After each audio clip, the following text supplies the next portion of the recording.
नमस्कार दोस्तों, देव इंस्पायर्ड में स्वागत है। सही कहा है किसी ने, चिता और चिंता में केवल एक बिंदु मात्र का अंतर होता है। इस दुनिया में कुछ लोग बेवजह ही, बिना किसी कारण ही अपने आप को और मन को परेशान करते रहते हैं। चिंता हमें बीमार करती है। आज की इस कहानी में हम सीखेंगे कि क्यों हमें बेवजह चिंता नहीं करनी चाहिए। एक गांव में एक किसान था जिसे एक बहुत ही बुरी आदत लग चुकी थी और वह आदत थी बेवजह चिंता करने की। वह हर समय किसी ना किसी चीज की चिंता करता ही रहता।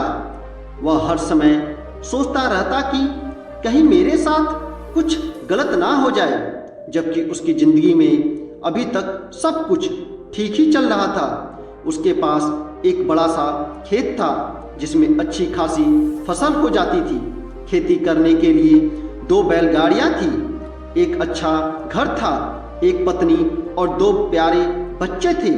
लेकिन फिर भी वह किसी ना किसी अनहोनी के बारे में सोचकर बेवजह चिंता करता रहता। कभी सोचता कि अगर मेरी फसल में कीड़े लग गए तो क्या होगा, अगर आवारा पशुओं ने फसल को बर्बाद कर दिया तो क्या होगा, अगर सूखा पड़ गया या अत्यधिक बारिश हो गई तो मेरी फसल बर्बाद हो जाएगी। ऐसे ही वह भविष्य की अन्य बातों के बारे में सोचकर बेवजह चिंता में डूबा रहा था। जैसे कि कहीं खेती के समय मेरे बैल बीमार न पड़ जाएं, मेरे बच्चों का भविष्य कैसा होगा, कहीं बुढ़ापे में मुझे कोई बड़ी बीमारी ना हो जाए, मेरे बच्चे बुढ़ापे में मेरा ख्याल रखेंगे भी या नहीं, वगैरह वगैरह। अपनी इन लगातार बेमतलब चिंता करने की आदत की वजह से वह आसान और परेशान नहीं लगता था। अब उसका किसी भी काम में मन भी नहीं लगता था। उसकी पत्नी ने भी इस बात को अनुभव किया कि उसे बिना मतलब चिंता करने की आदत पड़ चुकी है।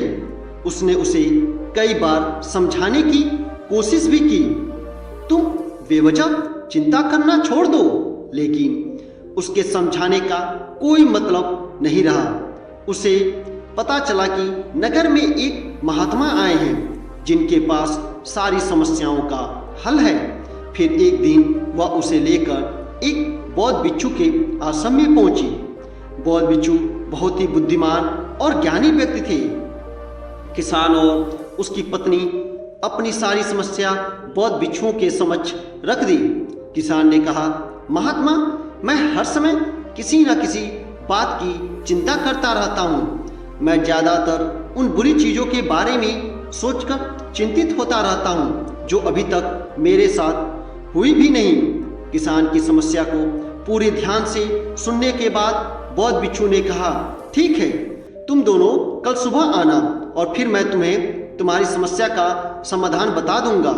अगली सुबह जब किसान और उसकी पत्नी बौद्ध भिक्षु के आश्रम में पहुंचते हैं तो देखते हैं कि बौद्ध भिक्षु बहुत ही चिंतित अवस्था में जमीन पर पलथी मारकर बैठे हुए हैं और उनके सामने एक दूध से भरा गिलास रखा हुआ है। बौद्ध भिक्षु बार बार उस दूध के गिलास की तरफ देख रहे हैं और फिर कभी अपना हाथ अपने सिर पर रखते तो कभी जमीन पर। वह बहुत ही चिंतित और बेचैन दिखाई पड़ रहे थे। यह देखकर किसान ने पूछा, महात्मा, आप इतने परेशान क्यों लग रहे हैं? आपके समक्ष दूध रखा है, आप इसे पी क्यों नहीं लेते? महात्मा बोले, मुझे चिंता हो रही है कि कहीं इस दूध को बिल्ली ना पी जाए या फिर मैं कहीं जाऊं तो क्या पता यह दूध कहीं गिर जाए। मैं दूध को पीना तो चाहता हूँ लेकिन मेरा अभी मन नहीं है। मैं तो यही सोच रहा हूँ कि अगर यह दूध खराब हो गया या कोई गंदी चीज इस पर पड़ गया तो फिर क्या होगा। इतना सुनकर किसान जोर जोर से हंसने लगा। किसान ने हंसते हुए कहा, इसमें इतनी चिंता करने वाली कौन सी बात है? यह दूध ही तो है। अगर इसे बिल्ली ने गिरा दिया या खराब हो गया या फिर किसी ने इसे पी लिया तो क्या हो गया? यह आपको दोबारा मिल जाएगा।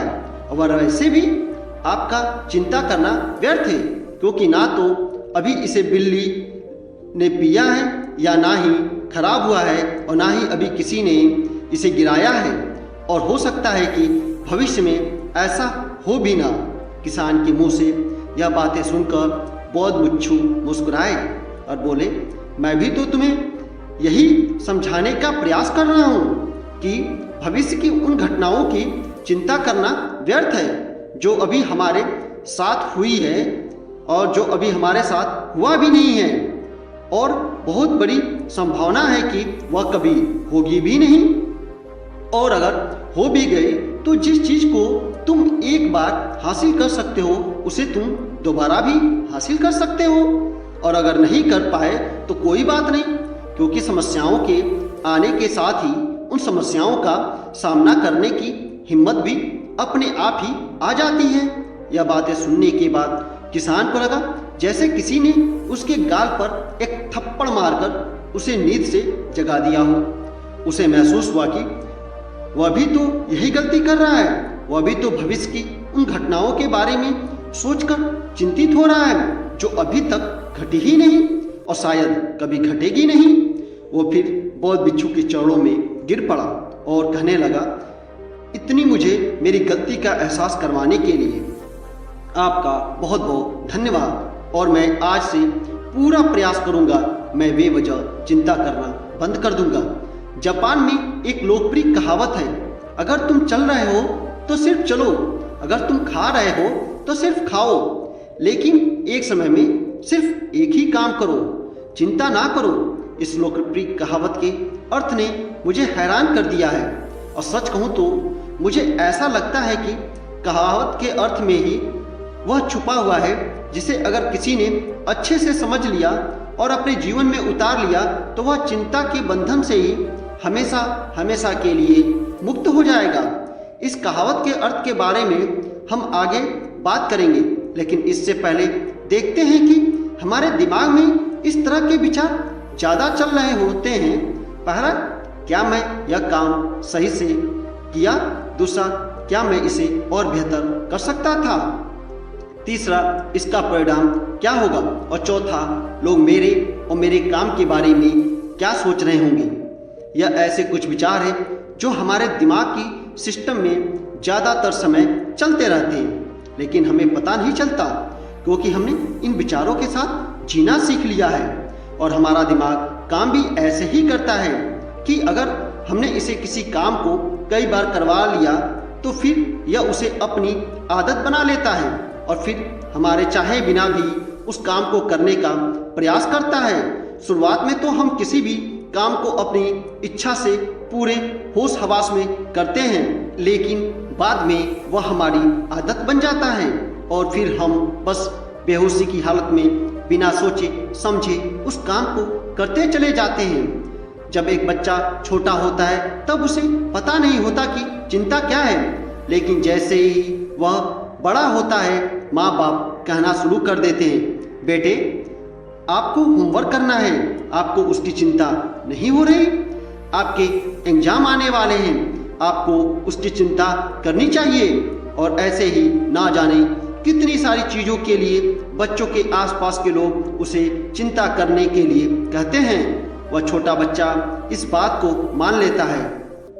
यह अच्छा किसी भी काम को करने के लिए हमें उसकी चिंता करनी पड़ रही होती है और फिर वह भी किसी काम की घटना के बारे में बार बार सोचने लगता है। शुरुआत में तो वह यह काम जानबूझकर करता है, लेकिन धीरे धीरे उसका मन इसे अपनी आदत बना लेता है और फिर ना चाहते हुए भी उसका मन एक ही विचार के बारे में बार बार सोचता रहता है और फिर वह अपनी पूरी जिंदगी चिंता के इस जाल में फंस कर रह जाता है। लेकिन अब प्रश्न यह उठता है कि इसका समाधान क्या है? तो इसका समाधान है ऊपर बताई गई जिन कहावत का अर्थ है, यानी जागरूकता। हमें अपने विचारों के प्रति जागरूक होना पड़ेगा। हमें थोड़ी देर रुककर इस बात पर ध्यान देना होगा कि कहीं हम ना चाहते हुए भी एक ही घटना के बारे में तो बार बार नहीं सोच रहे हैं। हमें पूरी जागरूकता के साथ यह देखने का प्रयास करना होगा कि पूरे दिन हमारे अंदर इस तरह के विचार उठते रहते हैं। अब आप पूछ सकते हैं केवल जागरूकता क्या करेगी? मैं कहता हूँ यह काफ़ी है।